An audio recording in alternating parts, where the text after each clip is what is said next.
Hello and welcome. I am Scrapperlock, and this is City of Heroes. We are with Liberty Lass, who is level 26, heading to 27. We need 107,000 XP to get there, and by the time we get there, we're going to need about 1.2 million influence, I think, to upgrade all of our single origin enhancers. So if we don't have enough, we may have to like sell some salvage, but we'll see. And I should probably get rid of some of the salvage. Let's put it into the vault. Let's see. We don't have any more oranges, which is a shame. So let's just take something like the runebound armor and just put them all in there, and that'll clear up some space. Probably enough for tonight. And I'll work on clearing that out later. In the meantime, we are on a story arc for our contact, Miriam Blechel. She says, thanks for getting the reference materials. As soon as he translates the scroll, Tielekku will know a lot more about it.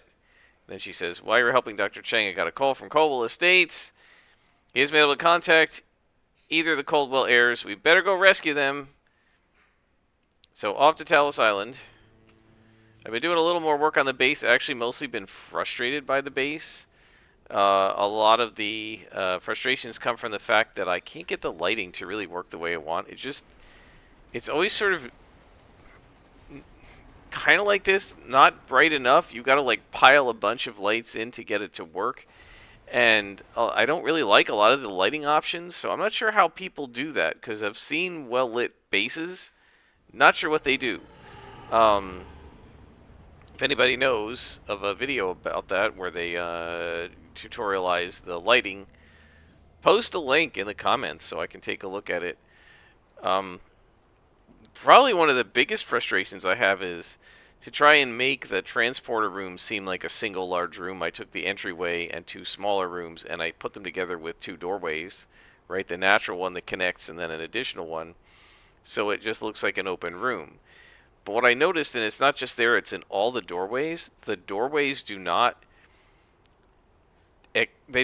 the lighting in a room only extends to the edge of the room and not into the doorway, and it seems like even when you put lighting in the doorway, it doesn't light up as much.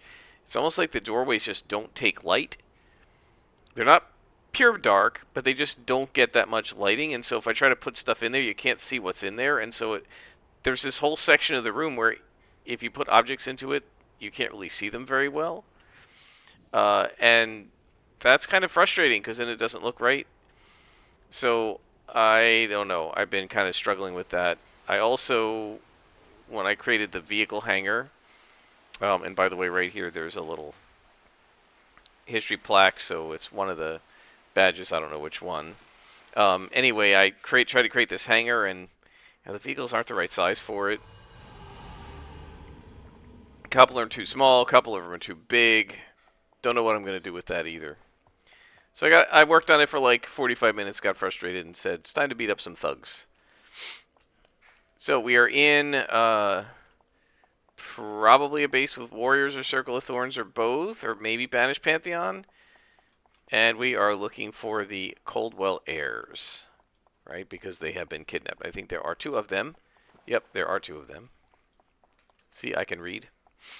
And once we find them, we will have probably given them enough time to translate Dr. Chang and Miriam enough time to completely translate the scroll and tell us what we need to do to stop the Banished Pantheon from coming back to our world. Because what we've been fighting are Banished Pantheon factioned enemies, but they aren't the actual Pantheon gods. They're just like kind of their servants. But the Banished Pantheon itself, the actual deities, are still locked away from our world, and they're trying to get in. So we need to make sure that they don't.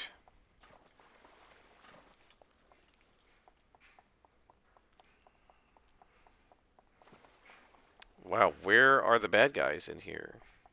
This is all just hallways.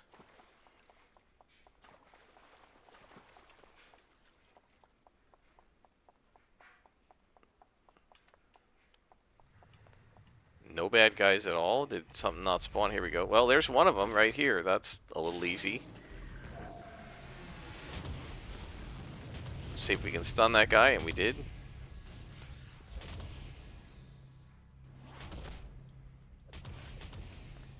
I know it didn't work this way at launch, but as I've been doing this and watching Liberty Lass beat things up with her energy punches, I keep thinking, gosh, if only I had done energy melee instead of super strength and even fire melee when Liberty Lass was in live during the first few months after launch, because energy melee was a tanker set. Except I think it was extremely lackluster in damage, and I'm not sure it did as much good quality disorient when the game first came out. We know that one of the things they definitely did do over time was to both improve super strength, because it was basically nobody ever used it except for flavor. Like, you didn't use it if you were serious. Um, and a lot of groups would kick you off their group if they found out you were a super strength tanker because it was considered useless. It just didn't do enough damage, and I think the second worst was considered to be energy melee. Fire was liked, ice was liked because they were operating against defenses that enemies don't really have. Now, most enemies don't have energy either, but I feel like the secondary effect wasn't as good. You know, with fire, you set things on fire and they burn, so it does damage over time, and with ice, you're slowing things down, and you're slowing the recharge rate, and I don't know if Mez Defense protects you against that. Does it? Let's see. In combat abilities. Status effect protection. Yeah, there's hold, immobilize, stun, sleep, knockback, confuse, terrorize, and repel, but they don't have slow defense, right? So I don't think things like practice brawler and integration and stuff work against slow. So you can always slow enemies down, and that's extremely useful. And this was probably an ambush that got lost.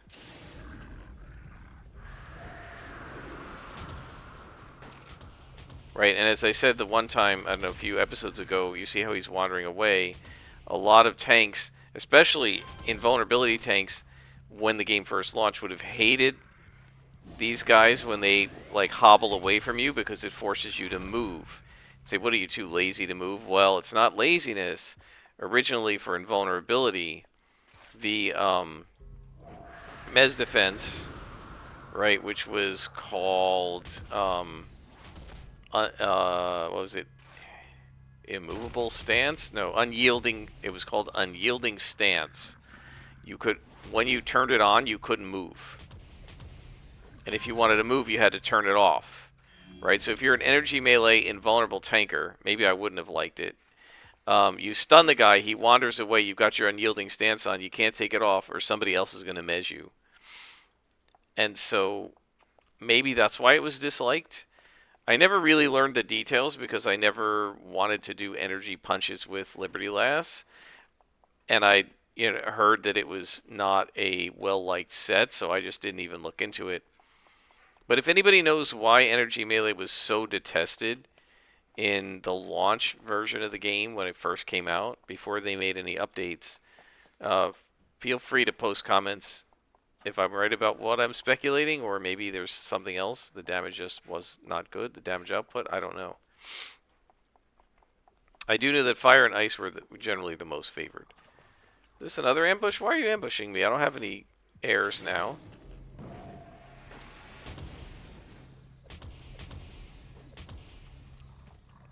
Sort of an odd mission, right? There were no enemies, and now all of a sudden there are.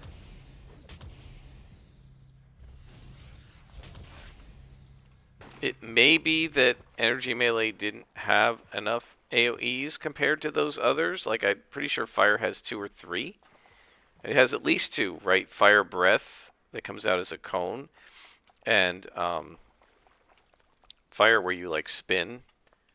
And I really like the fire effects in this game. I think I might just try to making up a Fire Dominator. That sounds like a lot of fun. Although an Ice Dominator sounds like fun, too. What do you guys think? What kind of Dominator should I play, and where? What have I missed? Like, these are all dead ends. Where? It's got to be over there, maybe? I guess? Where the heck? This is why my best friend hates these caves. Because you're constantly, like, trying to find the way through the hallways to get to the next section. And it might be that it's just, I've got to go up. It won't be north, because that's just a dead-end hallway, but there might be something in here. Don't know. Yeah, here we go. This tunnel continues. Let's take that off. So you can, yeah, you can right-click on the map to put your own thumbtack down, and right-click again to get rid of it.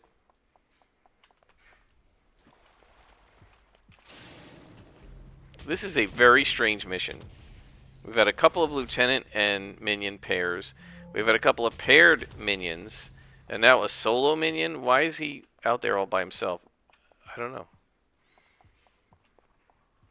There's another one. Are these patrols?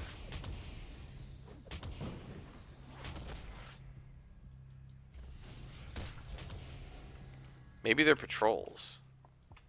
But it's odd that the patrol wouldn't be a full spawn. Usually the patrol is 3 minions or a lieutenant and a minion. It's very strange.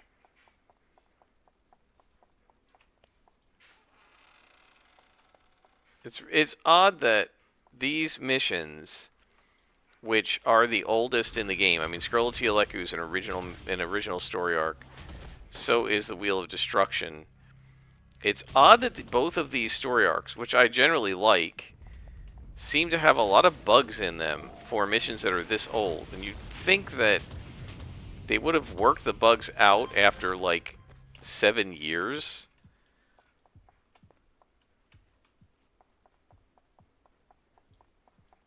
Kind of odd. And there's the other one. I'm not doing a good job of paying attention to my inspirations here. Oh, we over-aggroed. We got another lieutenant over there. Should be alright, though. We'll do a nice AoE here and hit everybody.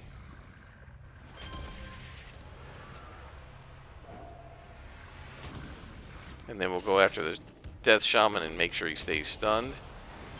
And he's done.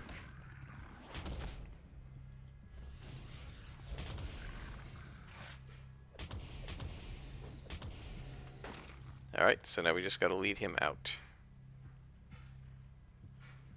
Come with me.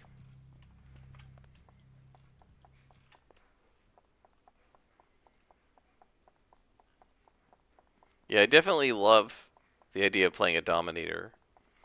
Somebody did make the comment, as you guys probably seen, what I always do when I first... okay, so it might not be correct. What he said was the thing that I always do when I start a character is I get rid of the enhancements like the free enhancements that they give you that I guess level up with you and they're worth the equivalent of a DO, and they give you a couple of them, and I always just throw them out because they're not original to the game. And again, I'm into the vanilla stuff. And he said, well, you know, that's there to help you in the early part of the game, and you toss those. I don't know if I had them. You'd have to check the video.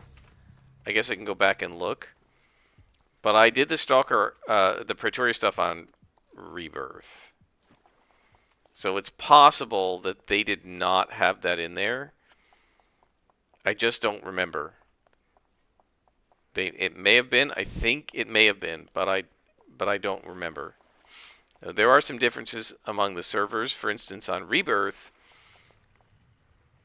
they still gave you the veteran rewards, right? You didn't pay for anything, but for every month, each month when you logged into the game counted. It was every week. I guess each week when you logged into the game, it counted, and you got like a 5-card booster pack, and you could click on the little cards, and it would give you stuff, including various, reward merits. So if you remember, without even thinking about it, I said we could put an enhancement table in our base, and we could use that in case I find archetype specific enhancements, the archetype sets for other archetypes. We could save them and use them with the other characters. But the reason I had those on Rebirth is because I kept drawing from those booster packs, and it would just randomly give me stuff for different archetypes. And then I just saved the ones that I tend to play, like the ones for brutes and stalkers and scrappers and tanks, dominators, right? And I sold the rest of them. But they don't do that here. Instead, the ATOs are much cheaper, and they don't do the booster packs and stuff. So it's a little bit different on each server, and I'm not 100% sure that the Stalker actually, who went to Praetoria, actually had access to those enhancements that everybody gets on Homecoming when you start your character. She might have. You'd have to go look at the first episode and see. I just don't remember. I honestly don't remember. Okay, so the Cobalt Airs are safe thanks to you. The Pantheon couldn't do anything to them. And then I just got word from Dr. Cheng. He's finished the translation. Now you need to recover the scroll. How are we doing on time? 16 minutes. Okay, we got plenty of time.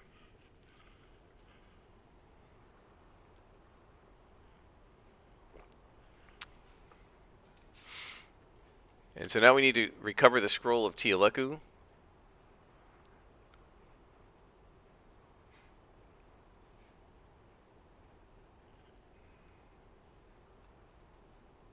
Yeah, so I was going to say, didn't he have the scroll? Yeah, he did. He was jumped. It's so funny. Azuria and Dr. Chang and all these guys who you work with to translate stuff and everything. Like every time you drop something off for them to research it, the villains are going to jump them and and steal it, or they sent it to a colleague and the villains jumped the colleague and stole it. Like as soon as I let it out of my sight, it's going to get stolen. Why don't you assign me to bodyguard them? What we haven't yet had are any cool totem bosses, like that which seeks and some of the other ones. Those are the ones that I like the best, and we actually haven't fought a single one of them. One mask, the floaty guys, but we haven't fought any of the walking totems, and those are my favorite ones. They're my favorite enemies to fight in the game, just about. So it's a shame, because we do have this set on bosses, but it's just not giving me any.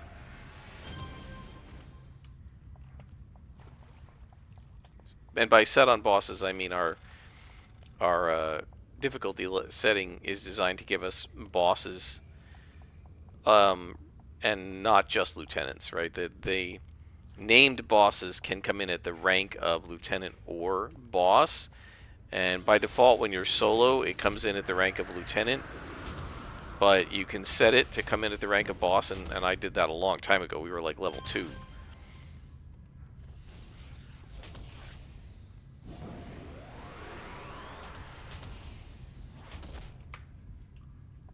So you can see that these guys aren't any problem even on +1, even when we have level -1 enhancements on our character. So she's doing really well.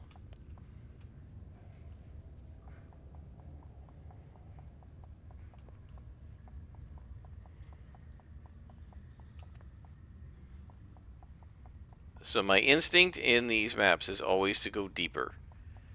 When you're only looking for a single glowy, I usually expect it to be as far away from the entrance as possible. It's not always true, but it's frequently true.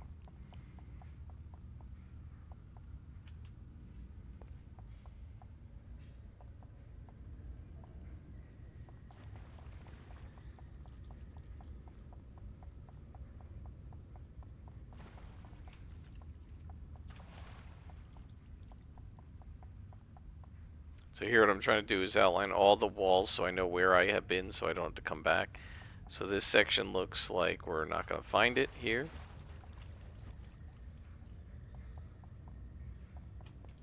So now we need to go that way.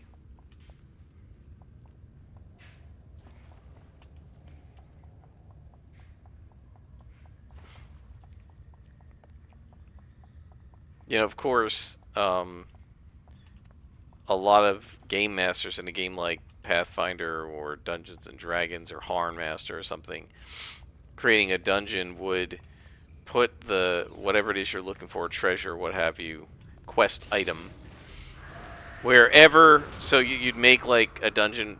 This dungeon has, or mission, right? This has two pathways, right? We could go west and all the way down, or east and all the way down. And I used to actually do this when I was a kid. I now won't, but I used to do this and just, I would say, okay, if they go west first, the treasure is going to be at the end of the east in the final room. If they go east first, it's going to be in the west, to force the players to explore the whole dungeon. Of course, now they've shown us where it is. Yeah, I was all about trying to force my players to do everything. And that was so that it wasn't a waste of effort on my part, and so they couldn't shortcut it and everything. And I don't know. I don't feel the need to do that anymore. There he is! Totem of Materu. Awesome. Look how cool this guy is. Isn't he awesome looking? I love these guys. They're literally my favorite enemies. They're so gigantic and huge, and they just look really cool. And they have this like really cool sound playing in the background, like somebody's beating on drums or something. And I don't know. I just think they're awesome.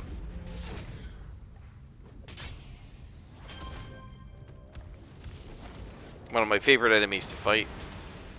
They don't have any real abilities that are any threat to a stalker, a scrapper, or a brute, or a tanker, but they're a lot of fun to fight, and they're just cool looking. The sheer coolness of those guys is one of the reasons they're my favorites. I think they're really neat design.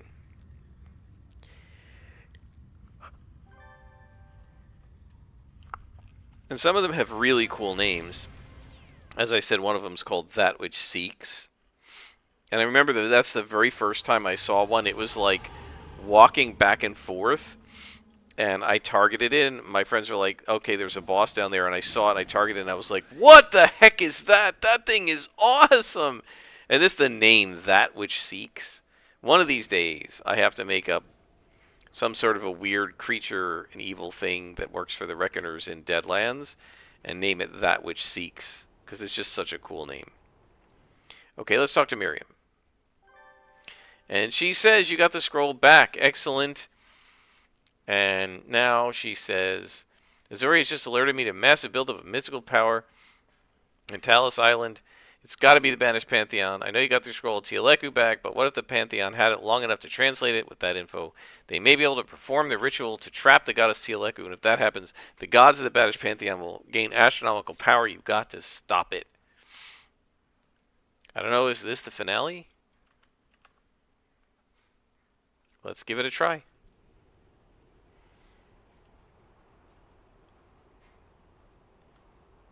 Oh, somebody also said, possibly in response to, I'm not sure if it was that video. I'm not sure if I posted that video yet. I think I have. But possibly in response to a comment I made where I said that I was in the second guild, I was on the Daybreak Initiative. After they all stopped playing City of Heroes, we have to change the altar and destroy 9 portals. This might be the finale. Oh yes, there's a boss. Cool. I said that in that group they stopped playing, and I remained on their Discord for a while and just chatting with them as friends. However, I eventually left their Discord because most of the conversation had become very sort of political, and I'm not playing this game when I didn't join their guild to get into political stuff. So, why are my 2-hit rolls so low? Is he debuffing me? Okay, let's bring it up. Man, he's kicking my butt.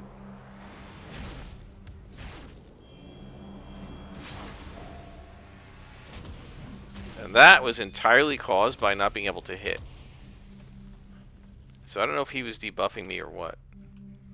Anyway, I mentioned that, and it may have been in that video, or maybe somebody just made the response randomly to the simple fact that I don't really talk about politics on this channel, and said that he's glad that I don't. And yeah, I won't. It's not the case that I don't have any political views. Obviously, everybody probably does, but that this isn't the place for them. The most controversial views you'll hear from me will be about, you know, which edition of D&D is my favorite or something like that. Okay, so now we have to be careful here because we're out of inspirations. So if we face another purple boss like that, we're going to have a lot of trouble. I'm not concerned about the red con lieutenants. They're not so bad. And these guys aren't so bad. I feel like I'm being debuffed on my recharge rate. Oh, you know the problem. Yeah, the recharge rate is getting hurt by the fact that we're at -1 on our enhancements. That's the problem. Anyway, if we get back to the comment that the person made about how the starting enhancements are like automatic DOs, that won't matter on here on Homecoming anymore because look at that, 3 misses in a row at 72%. That won't matter anymore, I don't think, on Homecoming because all they have is DOs. So I'm going to be slotting DOs anyway, right? Whether I use the freebies or not won't matter. They're still going to be DO in quality, right? The only difference would be if they were SOs. Oh, here's a guy. Oh, you're just minions. And you're only +1. You're nothing.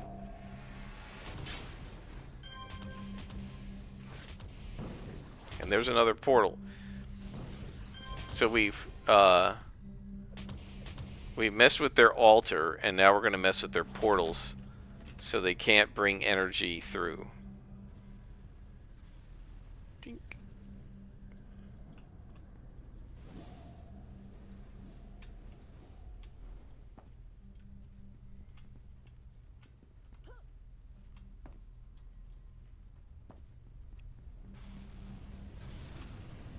Oh boy. Another boss. This is bad. Did I stun him? I did not. Okay, we might die here. Yeah, we're gonna die. Let's flee. We need to go get new Oh, he's got me slowed. That's bad. And he's stopped me. He immobilized me even through my Mez defense. Yeah, we're gonna die. Yeah. Remember what I said? You can't. There's no Mez defense against slow. Right? He keeps slowing me. And the other guy is hitting me. And there's no way to get away from it. And I'm never going to make it out. Yep, look how he's got me slowed. So we're going to die. So let's just turn and fight, I guess. Maybe we can take the minion out or whatever first. Probably not. Yeah, we got him at least. Now, if we could stun this guy... But we missed, of course. If we could have stunned him, we would have been alright. But since we weren't able to stun him and we didn't have any inspirations... Yeah, that was stupid. I went in there without inspirations. That was really dumb.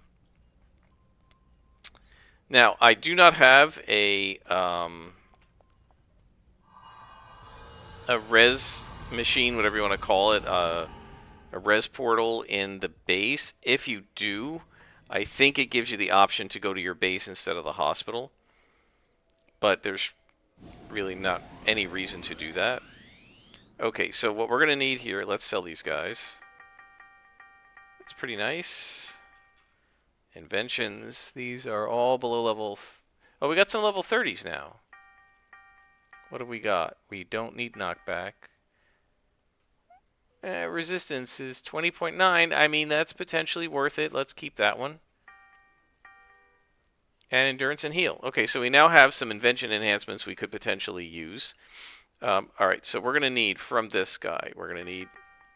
Whoops, I got the wrong things. Insight.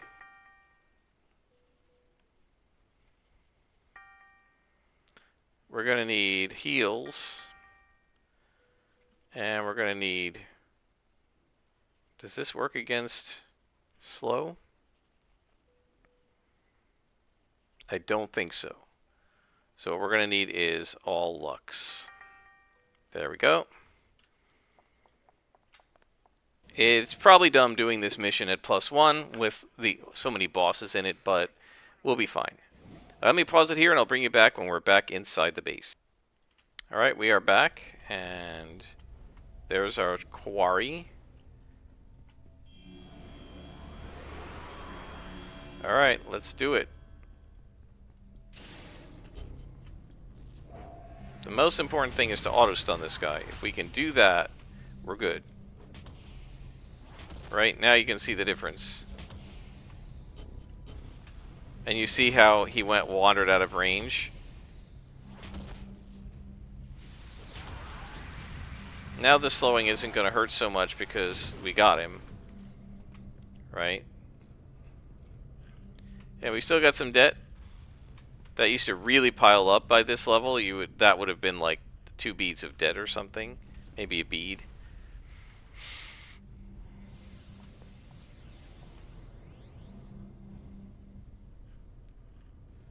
Six portals to go.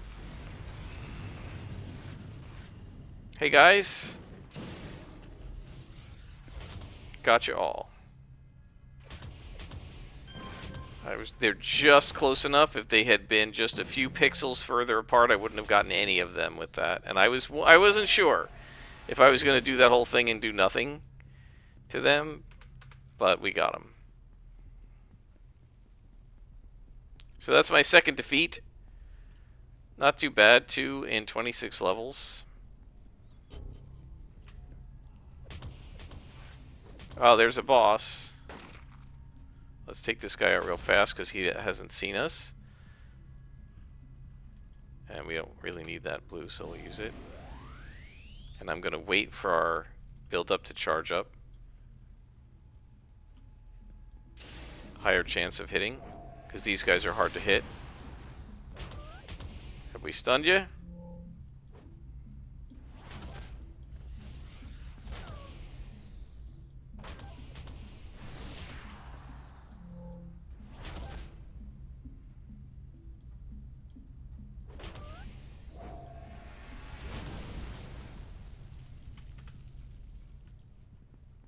Alright. What's he got going on there? Energy... Oh no, that's my energy focus. I thought he was doing something to me. We should pull this down a little bit. You can see that we're energy focus down there when it comes on.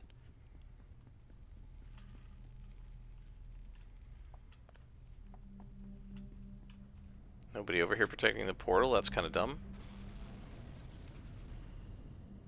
It's weird that they're not protecting the portals. The portals are just randomly located.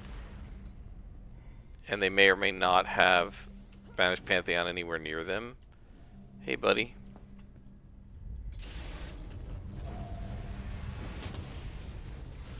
Yeah, I remember talking about the Death Shaman to somebody and how you can't stop them from summoning. He was like, why would you try to stop them from summoning? It's more XP. And we just earned a badge.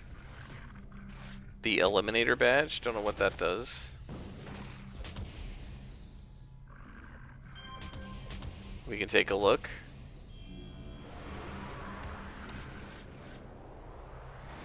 And by the way, I mentioned that there are different strengths of inspiration. This is a stronger one, right? This is Respite.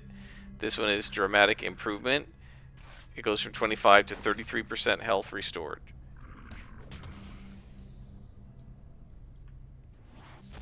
I just love how these guys just hang around with 3 misses in a row. Again, it's 72% chance.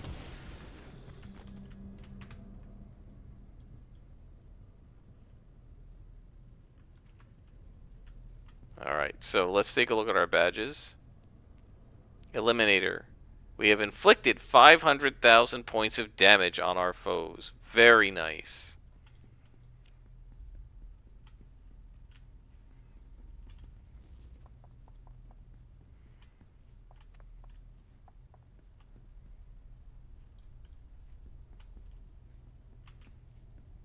So now we just have, what, 4 more portals?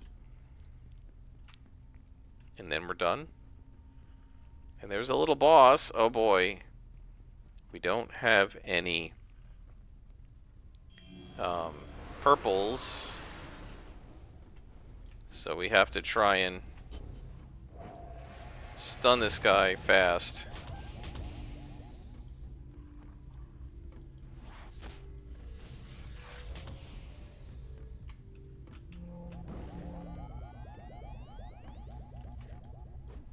I can't hit him. You see how so hard it is to hit even when you have 50% chance?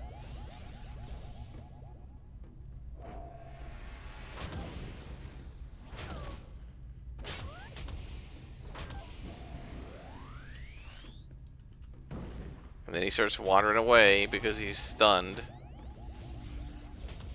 2 misses in a row. It's always 2 in a row. And he's slowing me. You can definitely see that I have to wait. I don't know why I even bother with that, because it's almost an auto miss.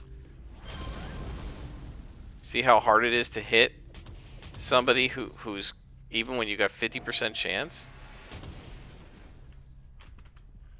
Alright, and now we got a good luck. Right, 25% defense instead of 12. So that will be helpful. It's worth 2 inspirations. So you want the big ones, because then you can carry the big ones, and they're each worth like 2 of the smaller ones, which is very helpful. Right? If we have these guys that are worth 2 of the smaller ones, if we have all of them in our tray, it's like instead of having 15 enhancements, inspirations, instead of having 15, you have equivalent of 30, right? Because it's double.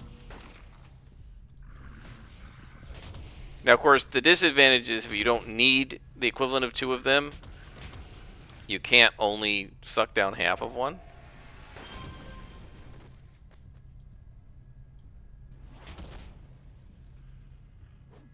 Another 2 misses out of 3 with 75% chance to hit. I'm just missing like crazy in this mission. Missing in this mission.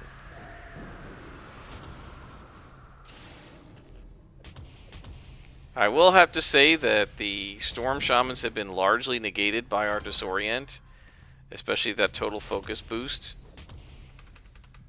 We pretty much get them every time. Now we have to explore this whole level because I just don't know where the portals are. Yep, and there's one here. You can hear it. I can hear it. And another boss. Oh, and he's purple. That's not good. Let's use our good luck. Problem is I'm not going to be able to hit. 40% chance.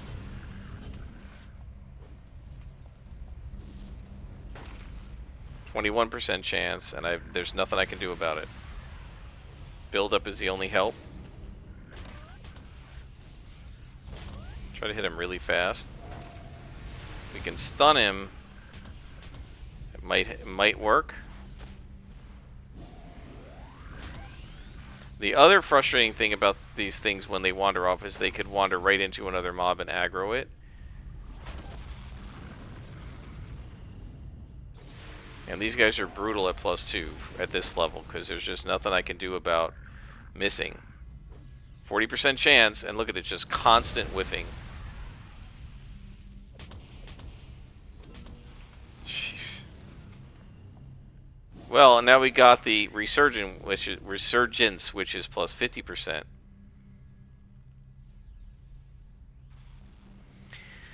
So now I think what I'm going to do is combine 3 into an insight.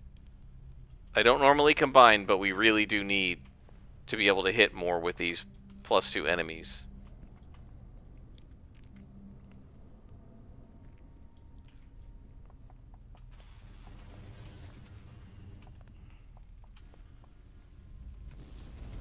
And here's the last portal on this level, I think.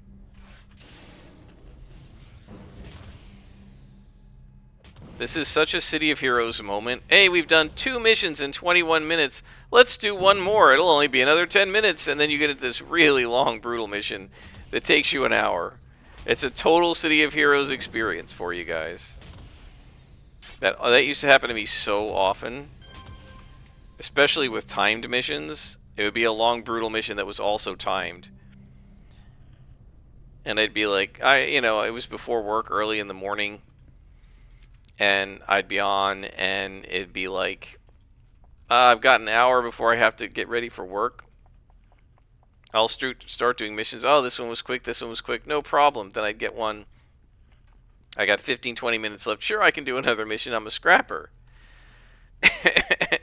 20 minutes later, I'm still got like 3 levels to go in the base, and I can't finish it. And it's like, now, I'm not on a deadline right now, but I didn't expect this mission to be this long.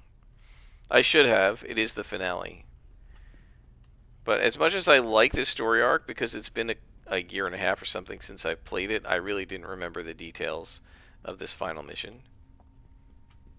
Right? I mean, I remember it now as I'm playing it. Oh, yes, there's another totem guy. I think we can fight him without the inspirations. These actually are easier than the other bosses, because they're not as hard to hit. And they don't have any mez that I can't mitigate.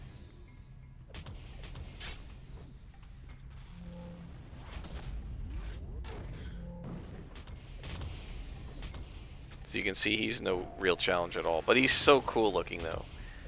Way cooler than the Circle of Thorns or the Warriors.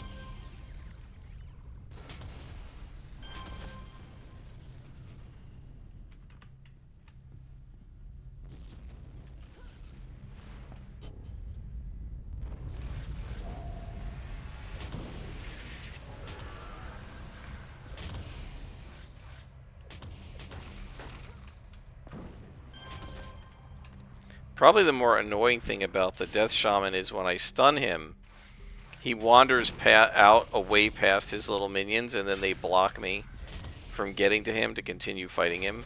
Which actually makes some in-character sense that they would do that, right?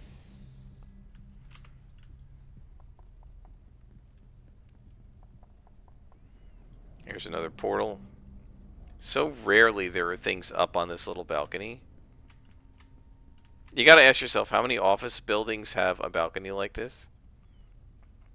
It's just like a break room, but out in the middle of nowhere, with a big steep stairway getting to it. Like, nobody would build it that way, because then anybody who has trouble or needs a wheelchair or whatever couldn't even get up here. Or even just somebody like me who's lazy and doesn't want to walk up the stairs. And there's the final one. Let's see, we have to go this way, it looks like. Yep.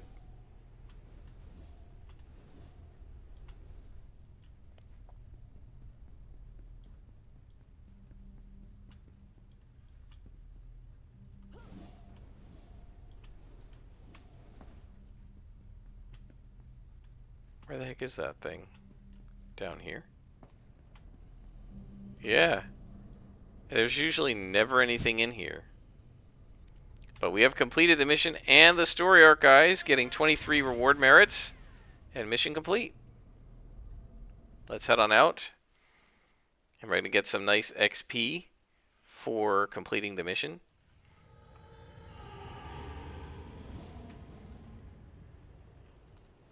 So let's call Miriam Blechel. And she says, you did it. The banished Pantheon's trap is broken. People may not know it, but the city owes you big today. Maybe even the world. If the Pantheon had managed to trap the goddess Tielekku, who knows what kind of powers they might have gained. I wonder if Tielekku got the message you sent her. Maybe, if she still exists, she'll return one day to fight against the Pantheon she banished all those eons ago. Coldwell heirs have made up, and Coldwell's library is going to be donated to the Midnight Squad. Alright, Miriam, thanks for the mission and the story arc. And we are now halfway through level 26, guys. How much influence do we now have?